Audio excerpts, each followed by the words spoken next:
नमस्कार मित्रों, आज बात करेंगे संसार के दो महत्वपूर्ण विचारधाराएं हैं, आस्तिक विचारधारा और नास्तिक विचारधारा। संसार में आस्तिक आम तौर पर उसको आप लोग कहते हैं जो पूजा पाठ करता है और नास्तिक उसको कहते हैं जो पूजा पाठ नहीं करता। मगर मेरी दृष्टि में इसका कुछ अलग अर्थ है। जैसा कि मैं देखता हूँ, संसार में हर मनुष्य परमात्मा या भगवान की शक्ति को स्वीकार करता है, वो आस्तिक हो या नास्तिक हो। ऐसा कोई भी व्यक्ति आपको ढूंढने से नहीं मिलेगा जो परमात्मा की शक्ति को अस्वीकार करता हो। हाँ, इतना जरूर है कि हमारी कहने की परिभाषाएं अलग अलग हैं, व्याख्याएं अलग अलग हैं। हम आस्तिक केवल उसी को मानते हैं जो पूजा पाठ करते हैं, मंदिर जाते हैं, गीता है, रामचरितमानस है, गुरुवाणी है आदि जो परंपरा के रूप में धार्मिक ग्रंथों का पाठ करते रहते हैं। या दूसरी तरफ मान लें जो चर्चों में प्रार्थना करते हैं या पहचान के तौर पे मान लें तो माथे पे तिलक लगाते हैं, गले में मालाएं पड़ी हुई हैं। हम ऐसे ही व्यक्ति को आस्तिक कहते हैं। ऐसे लोगों का अगर थोड़ा गहराई से अध्ययन किया जाए तो आपको पता चलेगा कि ये सब वो इसलिए कह रहे हैं कि उनके परिवार में पहले से ही होता चला आ रहा है। ये एक समाज का नियम बन गया है, संस्कार बन गया है। बिना इन सब की असलियत जाने, बिना वास्तविकता जाने एक सम्मोहन के बस किए जा रहे हैं।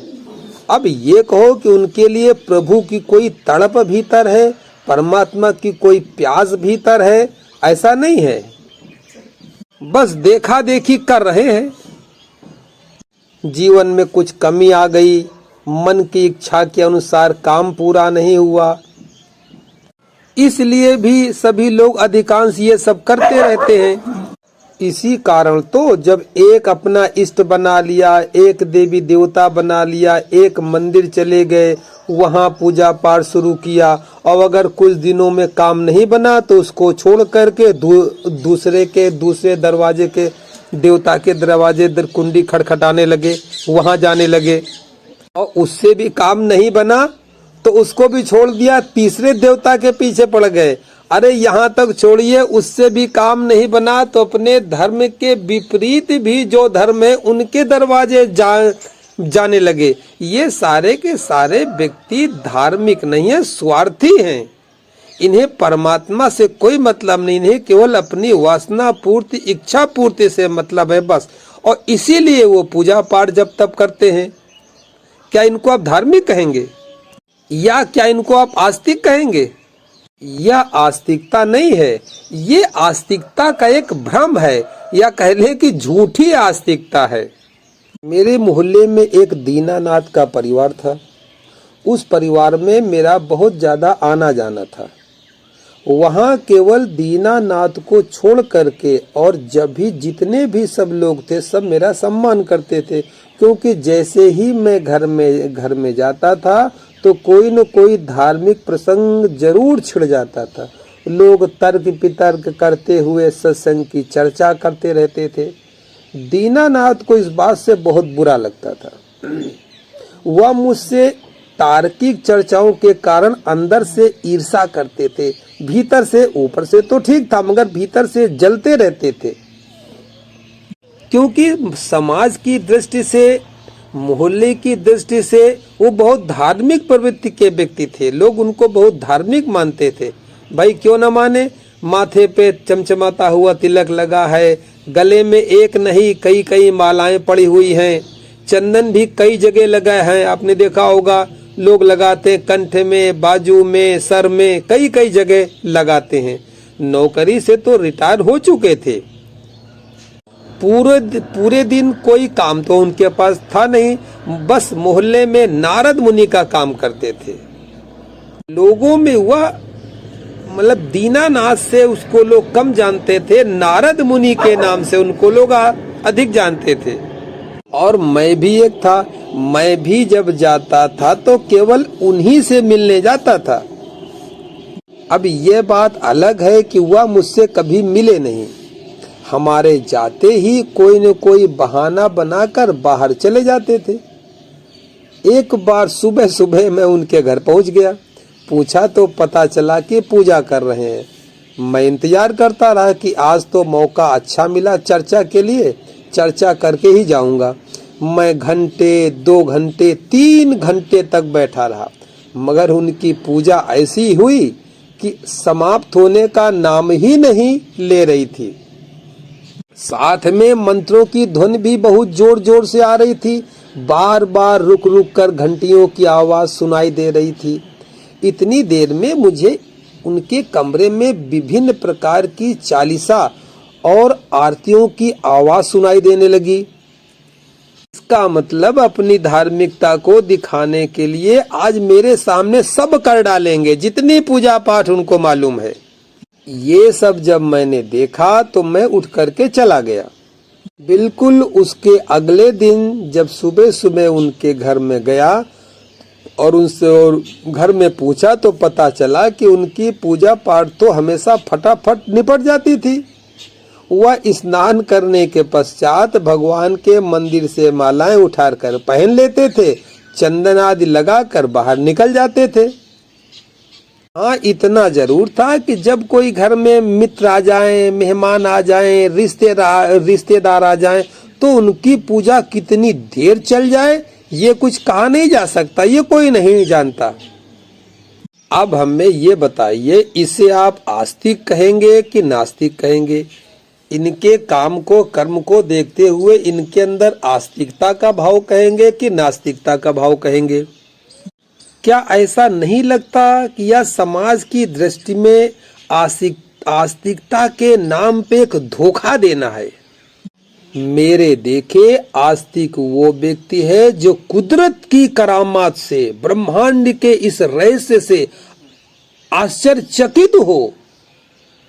एक घास का पेड़ उगे तो भी आश्चर्य से भर जाए, सूरज उगे तो भी आश्चर्य से भर जाए, पहाड़ देखे, बर्फ देखे, झरने देखे, समुद्र की लहरें देखे तो आश्चर्य से भर जाए और इन सब के रहस्यों को जानने के लिए व्याकुल हो जाए।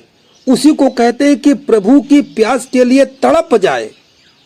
इसके साथ साथ में दुखी हो, गरीब हो, असहाय हो, परेशान हो, ऐसे लोगों को जब देखे तो उसका हृदय पिघल जाए, दया आ जाए और ऐसे लोगों की मदद करने के लिए, उनकी मदद करने के लिए एक सेवा का भाव पैदा हो जाए। मतलब पूजा कम और सेवा का भाव अधिक रहे और हर समय ऐसे ही कर्म करे कि सब सुखी हों, उसके द्वारा किसी के जीवन में कोई कष्ट पैदा न हो, कोई विघ्न पैदा न हो। ऐसा व्यक्ति अगर परमात्मा से, अज्ञात से कुछ मांगता भी है तो सबके लिए अमन, शांति, प्रेम मांगता है कि सभी सुखी हों, क्योंकि सबकी खुशियों में ही उसकी खुशी है। ऐसा व्यक्ति आस्तिक होता है। केवल घंटी हिलाने वाला नहीं, तिलक लगाने वाला नहीं। और सामान्य तौर पे समाज में होता क्या है, हम दूसरे के लिए दुख मांगते हैं और स्वयं के लिए सुख मांगते हैं और यही सोचते रहते हैं कि किसी न किसी प्रकार दूसरा सुखी न हो जाए, यानी उल्टा चलते हैं। दूसरे के सुखी हो जाने से हम दुखी हो जाते हैं। बल्कि होता तो यहाँ तक है, मैंने जैसे अधिकांश ग्रामीण क्षेत्रों के अंतर्गत देखा है कि दूसरे को दुख पहुंचाने के लिए लोग अपनी जमीनें बेच देते हैं, जायदाद बेच देते हैं, संपत्ति लगाते चले जाते हैं मुकदमों में कि दूसरा दुखी रहे। इसके लिए अपना नुकसान भी करके बैठ जाते हैं। दूसरे को दुख देने के लिए अपना सब कुछ जो उनके पास है उसको भी खो देने की पूरी तैयारी रखते हैं कि किसी तरह दूसरा दुखी हो जाए। एक गांव में हरिभजन नाम का एक आदमी रहता था।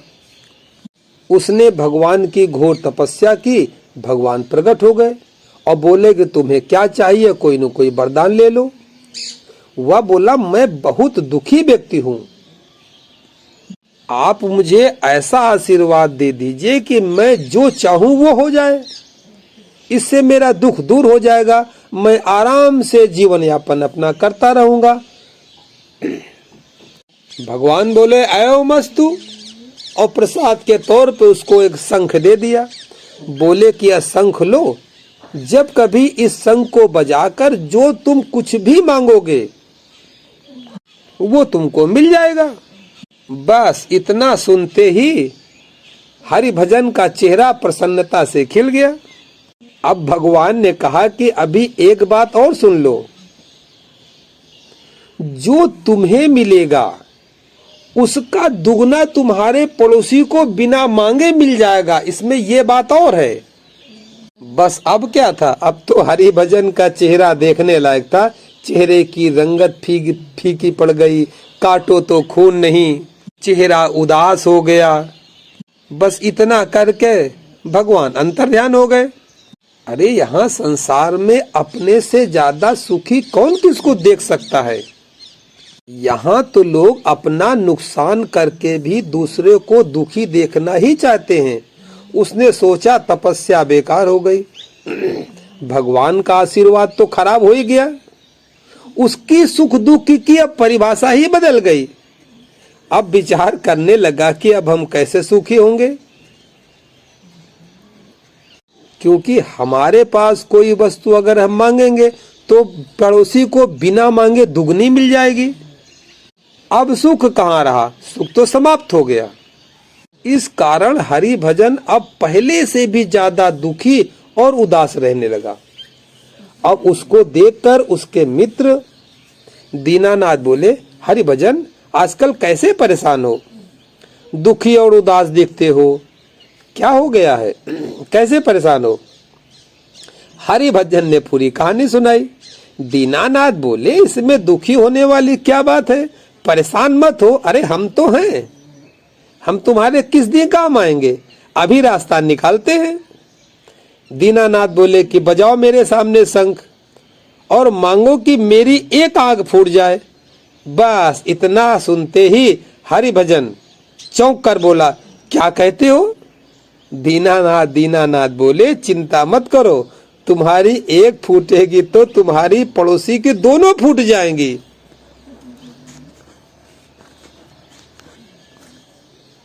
बस इतना सुनते ही हरि भजन का चेहरा खिलखिला गया, चेहरे में चमक आ गई। तुरंत उसने शंख बजाया, अपनी एक आंख फुड़वा लिया और भगवान के वरदान के मुताबिक पड़ोसी जिनका नाम था नैन सिंह, उनकी दोनों आंख फूट गई। अब क्या था, नैन सिंह दुखी और हरि भजन खुश रहने लगे। यह खुशी आखिर कितने दिनों तक चलती। धीरे धीरे समय बीतता गया। नैन सिंह के दोनों आंख के बिना भी जीने का अभ्यास डाल लिया। अब यह सब देख करके हरि भजन फिर दुखी होने लगा। अब बुढ़ापा भी आ गया था। एक एक साथ दो दुख झेलने पड़ रहे थे, बुढ़ापे का दुख और नैन सिंह का पुनः खुशी हो जाने का दुख। एक दिन फिर अचानक वही पुराने उनके दो दीनानाथ टकरा गए। आपस में दुआ सलाम हुई। हरि भजन की रोने की आदत थी पहले से ही। अपना दुखड़ा सुनाया कि नैन सिंह तो फिर सूखे हो गया, उसने अपने अंधेपन को स्वीकार कर लिया। अब वो अंधेपन में ही खुशी है उसको।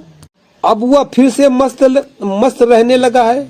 दीनानाथ बोले, मित्र हमारे रहते तुम्हें दुखी होने की कोई आवश्यकता नहीं है। अभी शंख बजाओ और मांगो कि मेरे दरवाजे के सामने एक कुआं खुद जाए। अरे फिर क्या था, हरि भजन ने शंख बजाया और मांग किया। हरि भजन के दरवाजे के आगे एक कुआं खुद गया और जस्ट तत्काल वरदान के हिसाब से नैन सिंह के दरवाजे के आगे दो कुएं खुद गए। अब एक तो पड़ोसी नैन सिंह दोनों आंखों से अंधे, अब उनके दरवाजे के आगे दो दो कुएं। अब हरि भजन को जाकर के कहीं चैन मिला।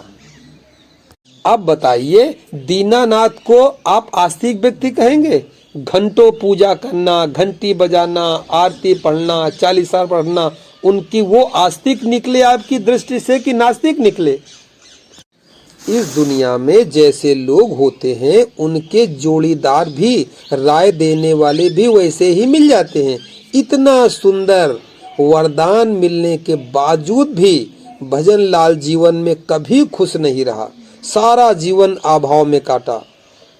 जीवन भर उसे यही चिंता सताती रही कि जो मैं मांगूंगा उसका दोगुना पड़ोसी को मिल जाएगा। अब हरिभजन सिंह और उनको समय समय पर राय देने वाले दीनानाथ को क्या आप आस्तिक कहेंगे?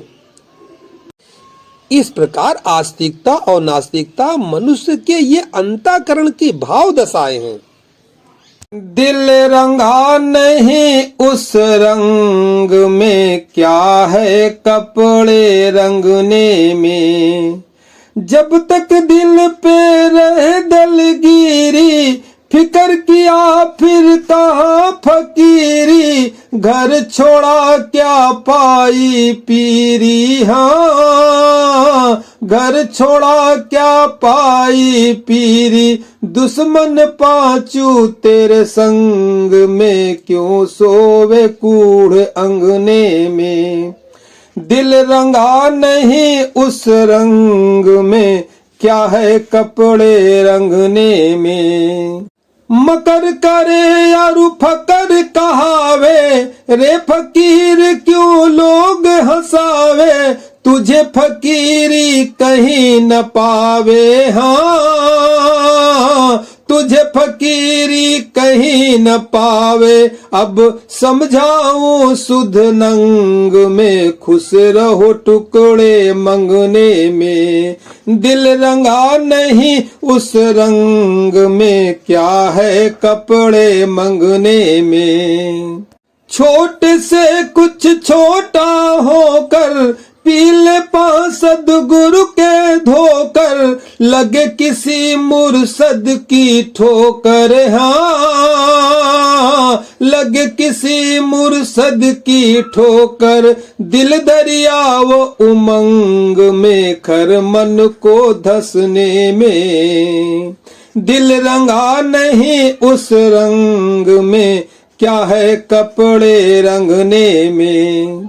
जीतेगा मन के जीते से, बुझे न प्यास ताल रीते से। कहे गंगा दास ब्याह बीते से, हाँ कहे गंगा दास ब्याह बीते से। क्यों मले उबटना अंग में, कुछ नहीं शोभा कंगने में। दिल रंगा नहीं उस रंग में, क्या है कपड़े रंगने में। नास्तिक हम उसे कहते हैं जो इस प्रकार की पूजा पाठ नहीं करता है। धर्म के नाम पर किसी भी कर्म कांड से उसका कोई संबंध नहीं है। परंतु ये बात याद रखने की है कि इस संसार में कोई भी व्यक्ति जो है वो नास्तिक नहीं है जो ईश्वर की सत्ता स्वीकार न करता हो। किसी दार्शनिक का वक्तव्य मैंने कहीं पढ़ा था कि किसी व्यक्ति को नदी में ले जाकर उसकी गर्दन पानी के अंदर डुबाई जाए और वह अपने प्राणों की रक्षा के लिए कुछ भी न करे, किसी को भी याद न करे, तो वो नास्तिक है। परंतु ऐसी स्थिति में है पानी के अंदर जब जीवन पाने के लिए प्राण तड़प रहे हों, तब वह व्यक्ति अपनी प्राणों की रक्षा के लिए किसी न किसी को अवश्य याद करेगा या स्वयं का बल प्रयोग करके जीवन बचाना चाहेगा। यदि उसने स्वयं को बचाना चाहा तो भी उसने स्वयं की शक्ति को स्वीकार कर लिया। वही स्वयं की शक्ति ही परमात्मा का रूप है और वह आस्तिक हो गया। अब इस दृष्टि से पूरी पृथ्वी में कोई भी व्यक्ति नास्तिक खोजना बहुत मुश्किल है। जो मनुष्य किसी भी शक्ति को स्वीकार करता है वह आस्तिक है, भले ही वह अपनी ही शक्ति क्यों न हो। मगर करें क्या, हमारी सोच उल्टी है। धर्म के नाम पर जो जितना अधिक दिखावा करता है वह उतना अधिक ही आस्तिक समझा जाता है। इससे अच्छे तो तथाकथित नास्तिक हैं जो धर्म के नाम पर झगड़े, दंगा फसाद आदि नहीं करते हैं, क्योंकि धर्म के नाम पर झूठे आस्तिक बनकर जितना लोग गलत काम करते हैं, लोगों का शोषण करते हैं, उतना और किसी बात पर शोषण नहीं होता है। समाज के आर्थिक स्थलों पर घूमने वाले, विचरने वाले अधिकांश मनुष्यों को ही देख लीजिए। जितना अधिक आस्तिकता के नाम पर नशा, अफीम, गांजा, भांग, चरस, सुल्फा आदि इन सब का प्रयोग किया जाता है, उतना अन्य स्थानों पर देखने को नहीं मिलता है। आपने तथाकथित बाबाओं को देखा होगा, मठों में बैठे हैं, पीपल के पेड़ के नीचे बैठे हैं, गंगा के किनारे बैठे हैं, बड़ी लंबी लंबी चिलमें खींचे जा रहे हैं, नशे का प्रयोग हो रहा है, नशे में डूबे हैं, और इनको तुम सब लोग धार्मिक कहते हो। ये सब धर्म के नाम पर कैसी विडंबनाएं चल रही हैं। कहीं किसी भी प्राचीन धार्मिक स्थलों पर किसी पीपल के वृक्ष के नीचे, किसी बट वृक्ष के नीचे बहुत से ऐसे तथाकथित आस्तिक आपको देखने को जरूर मिल जाएंगे, जहां सुबह से शाम तक चिलम हुआ, ये आपकी सिगरेट हुई, इसका दौर चलता ही रहता है। और उल्टा ये होता है कि ये लोग दुहाई शंकर जी के नाम की देते हैं, शंकर जी का जयकारा लगाते हो, चिलम खींच जाते हैं। अरे मेरे प्यारों, ये तो शंकर जी जो हैं भारतीय सनातन संस्कृति के अंतर्गत धर्म के उच्चतम बिंदु माने जाते हैं, और उनको तुमने नशाखोर साबित कर रखा है और अपने को धार्मिक कहते हो, तथाकथित शिव का भक्त कहते हो, ज्ञानी कहते हो। इसी बात को गंगादास के एक भजन से समझने का प्रयास करिए। हंस माने आत्मा और मानसरोवर माने जहां आत्मा का निवास है। हंस जब तक मानसरोवर का जल नहीं पी लेगा तब तक तृप्त नहीं होगा। यानी आपकी आत्मा जब तक परमात्मा के स्वाद को नहीं चख लेगी, अनुभव नहीं कर लेगी, तब तक उसे तृप्ति और संतुष्टि नहीं होगी। ये जो आप समाज में तथाकथित दाढ़ी बढ़ाए, बाल बढ़ाए, जटाधारी साधु इस प्रकार के आप घूमते फिरते देखते हैं, या बिल्कुल सफेद भगवा, सफेद कपड़े पहने, भगवा कपड़े पहने, सफेद दाढ़ी के, जो ये अधिकांश आप साधु संत देखते हैं और जिनको आप हंस समझते हैं, ये हंस नहीं, ये बगुले हैं। सफेद रंग के कपड़े पहने हुए ये बगुले हैं। यही गंगादास जी आपको समझा रहे हैं। ये कहने को तो साधु हैं, मगर बगुलों की तरह इनकी निगाह आपकी जेब पर रहती है। ये बगुला देखने में तो एक टांग से खड़ा रहता है, लगता है कि बहुत बड़ा तपस्वी है, मगर कभी आपने देखा है बगले का ध्यान मछली पर होता है। मछली आई नहीं कि डक से उसको खा गया। उड़ चल हंसा उस देश को जहां मान सरोवर सर है। ये तो सब बेखी बगुले हैं, मिड की माया 60 पगले हैं। ये पापी मिल के डसले हैं, हाँ ये पापी मिल के डसले हैं। धर हंसों के भेष को इनकी ना वहां कदर है। उड़ चल हंसा उस देश को जहां मान सरोवर सर है। हम तो हंस समझ कर आए, रूप देख के चित्त लुभाए, पास में आके घने दुख पाए। हाँ पास में आके घने दुख पाए। अब हंसा तजो कलेश को, चलो जहां पुरातन घर है।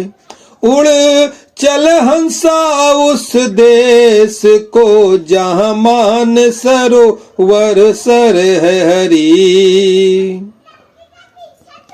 खोट की संगत दुखदाई, जो कुछ कर सो भर तवाही, भला करे से मिले बुराई। हाँ, भला करे से मिले बुराई। भस्मासुर जथा महेश को दिया भस्म करन को वर है। उड़ चल हंसा उस देश को जहां मान सरोवर सर है। अरे हंस सदा मोती खाते हैं, नहीं तो लंघन कर जाते हैं। गंगादास सुर में गाते हैं। हाँ, गंगादास सुर में गाते हैं। अब भरो सुचेत हमेश को, अब रहा न जम का डर है। उड़ चल हंसा उस देश को जहां मान सरोवर सर है हरी। ये भांग, गांजा, चरस, अफीम, सुल्पा, मदिरा, ये जो मादक पदार्थ हैं, इनकी खोज पुरातन काल में कीमियागीर वामपंथी योगियों ने की थी। ये सभी के सभी नशा और बेहोशी लाते हैं, आपकी याददाश्त को, स्मृति को भुलाने का काम करते हैं। क्योंकि आदमी भूतकाल की दुखद यादों को या अज्ञात भविष्य की चिंताओं से हर समय दुखी रहता है। मादक पदार्थ इस प्रकार की दुख की स्थितियों को कुछ देर के लिए भुला देते हैं, जिससे कुछ समय के लिए आदमी दुख की अवस्था से उभर जाता है और भूल बस अपने को सुखी महसूस करने लगता है। मन बेहोशी सा, शांत, शरीर की नसनालियां शिथिल पड़ जाने के कारण अपने को तनाव रहित महसूस करता है। हालांकि इसके लिए आदमी को सामाजिक, आर्थिक, शारीरिक, मानसिक क्षीणता, एक कमी हो जाने का, बीमारी हो जाने का बहुत भारी कीमत चुकानी पड़ती है। अध्यात्म के जगत में धार्मिक कर्म है, भक्ति योग, ध्यान योग, समाधि में योगियों को जो एक आत्मा का सुख और आनंद मिलता है, वह अनुभव जो है शब्दों में और वाणी से नहीं बताया जा सकता है। इसीलिए कबीरदास ने कहा है ना कि गूंगे का गुड़ है, यानी ध्यान का अनुभव, अध्यात्म का अनुभव, मुक्ति का अनुभव गूंगे का गुड़ है। वो खा के अनुभव तो कर सकता है, शब्दों में आपको बता नहीं सकता है। अब इस ना बताए जाने वाले अनुभव को, भक्ति रस को, ध्यान योग की साधना में ऐसे मन प्रसन्न चित्त और आनंदित हो जाता है। सभी प्रकार के तनाव दूर हो जाते हैं। भीतर एक मस्ती की तरंग लहर उठने लगती है। आनंद हिलोरे मारने लगता है। मस्ती में चाल बहक जाती है। आकाश में उड़ने जैसा दिल करता है। भीतर अनकहा मौन का एक सन्नाटा सा छा जाता है। सब कुछ उल्टा पुल्टा हो जाता है। अब विचारों की तरंगे थमने लगी हैं, विचार निर्विचार में बदलने लगे हैं, निर्विचार, निराकार, निर्गुण की परख होने लगी है। अब दृष्टि ही बदल गई। सारा का सारा संसार निर्दोष प्रतीत होने लगता है। सबको हृदय लगाने का दिल करता है। भीतर प्रेम का एक सागर उमड़ पड़ता है। उस सागर में जितना गहरा डूबा जाए उतनी ही चेतना ऊंचाइयों पर पहुंच जाती है। सुख, शांति और परमानंद का अनुभव होने लगता है। मनुष्य भूतकाल और भविष्य काल की चिंताओं से अलग हो जाता है, मुक्त हो जाता है और वर्तमान इस प्रेजेंट टाइम में जीने लगता है। कुल मिलाकर के भक्ति रस व ध्यान का जो आनंद है, इसका जो अनुभव होता है, वो कहा नहीं जा सकता है। इससे दूसरे लोगों की खबरें आने लगती हैं। यह पूरा का पूरा बहुत सुखद और अकथनीय अनुभव है। इसके विषय में पूरा का पूरा कहा ही नहीं जा सकता है। अब इस ना कहे जाने वाले अनुभव को, इसके कुछ अंशों को थोड़े समय के लिए साधक को अनुभव कराने के लिए पूर्व समय में मादक पदार्थ नशे का प्रयोग किया जाता था। धार्मिक क्षेत्र में वामपंथी योगियों द्वारा साधक को इन मादक पदार्थों का प्रयोग करवाया जाता था और ये समझाने का या बताने का प्रयास किया जाता था जो नशे का सुख तुमको अनुभव हो रहा है, इससे कहीं 1000 गुना अधिक सुख भक्ति रस में डूबने में है, ध्यान की तपस्या में है। जैसे साधु अफीम, गांजा, चरस, सुल्फा ये सब पीकर शांत, मौन और चुप हो जाता है और इससे उसके विचार शांत हो जाते हैं। इस संसार से उसका नाता कुछ देर के लिए छूट जाता है। अपनी अगली और पिछली बातों को भूलकर स्वयं में मगन हो जाता है, एकांक हो जाता है। उसे अंतर मौन का सुख आने लगता है। एक मदहोशी सी खुमारी चढ़ जाती है। लेकिन ये सब जो है मन बुद्धि के ऊपर मादक पदार्थों के प्रभाव से है, या निद्रा बेहोशी के कारण मन को सुख का एक धोखा है, क्योंकि नशा उतरते ही स्थिति पहले जैसी हो जाती है। धर्म का उद्देश्य ध्यान को प्रोत्साहन देना है कि साधक ध्यान किस प्रकार करे, ध्यान में रुचि कैसे पैदा हो। इसीलिए वामपंथी तांत्रिकों ने इस प्रकार के मादक पदार्थों का प्रयोग पूर्व में करवाया था ताकि किसी प्रकार मनुष्य को झूठी शांति का अनुभव हो सके और वो असली शांति की ओर कदम बढ़ा सके। मगर दुर्भाग्य ये हुआ कि कुछ लोग ध्यान साधना भक्ति के असली आनंद को छोड़कर केवल मादक पदार्थों में उलझ के रह गए। शराब की भट्टियां हैं, मदिरा का सेवन है, विभिन्न प्रकार की ब्रांडों की शराबें हैं, सारे के सारे ये घृणा के योग्य हो गए। आगे चलकर के लोगों ने इसे अपने स्वार्थ के वशीभूत होकर व्यापार बना लिया। आजकल तो इसका व्यापार चल रहा है और बहुत बड़ा व्यापार चल रहा है। आजकल आपको सायंकाल के समय मंदिरों से अधिक भीड़ जो है मदिरालों में मिलेगी। अगर आज ये समाज में घृणा और निंदा की दृष्टि से देखा जा रहा है, बल्कि आजकल समाज में जितने गलत काम हो रहे हैं, उल्टे सीधे काम हो रहे हैं, उसका कारण नशा ही है। नशा करके ही आदमी कोई न कोई गलत काम कर जाता है। इस प्रकार आदमी ने ये जो मादक पदार्थ बनाए गए हैं, इनका उपयोग नकारात्मक दिशा में चल लेना शुरू कर दिया। समाज की स्थिति बिगड़ गई। इसीलिए जो पुराने प्राचीन ग्रंथ हैं उनमें कहा गया है कि धर्म के गौरी शंकर के अनुभव यानी ध्यान के जो उच्चतम अनुभव हैं, ये सामान्य जनजीवन में नहीं बताने चाहिए। अन्यथा इस प्रकार के जो चमत्कार पैदा होने लगते हैं ब्रह्मांड से, उसका मानो दुरुपयोग ही करने शुरू कर देता है।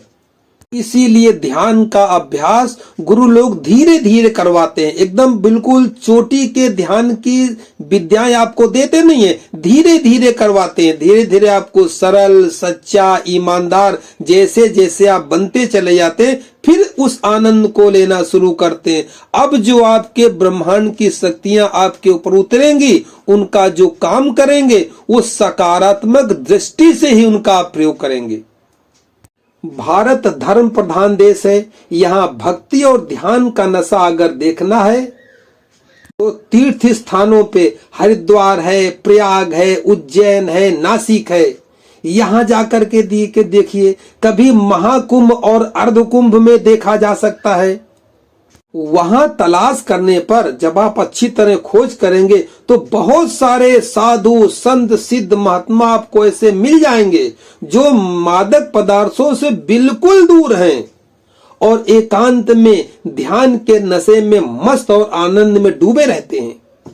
भगवान शंकर को समझने का प्रयास कीजिए। वह किस नशे में डूबकर मस्त होकर के वो तांडव कर रहे हैं। यह उनकी अखंड समाधि का नशा है। उसी नशे में मीरा है, चैतन्य महाप्रभु है, मगन होकर के नृत्य कर रहे हैं।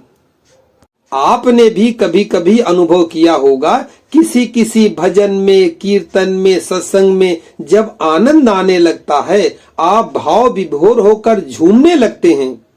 अब यह बात अलग है कि कुछ भक्त हिम्मत करके नृत्य को बाहर निकालकर प्रकट कर देते हैं पांडाल के अंदर, और अन्य बैठे बैठे ही झूमते रहते हैं। हम सब ने अपनी आदतें बिगाड़ लिया है। धर्म के रहस्य को न समझ करके अपने स्वार्थ के कारण मनमानी परिभाषाएं करने लगे हैं। अब यदि भांग है, चरस है, गांजा है, अफीम है, इसको पीना है तो भोले शंकर का प्रसाद मान लिया। आपको मदिरा पीनी है, शराब पीनी है तो आप भैरव के भक्त हो गए, भैरव का प्रसाद मान लिया। आपको मांसाहार करना है तो आपने काली और देवी के नाम पर बलि चढ़ाने की प्रथा बना ली। इन्हीं सब कारणों से मानव समाज की स्थिति बहुत दयनीय और भ्रामक हो गई है। इसलिए जितनी जल्दी हो सके भक्ति, ध्यान, योग, साधना, समाधि, इनका स्वाद ले लेना चाहिए, ताकि आनंद का जो रस है, जो मस्ती है, अध्यात्म की जो मस्ती है, जो एक खुमारी है, उसका वास्तविक आनंद आपको मिल सके। मित्रों, मेरे नशे के संबंध में जो आपने मेरी विचारधारा सुनी, ये विचारधारा आपको कैसी लगी? कहां तक इस पे आप सत्य की मुहर लगाते हैं या इसके विपरीत बोलते हैं? जरा कमेंट में लिख दीजिएगा तो हमें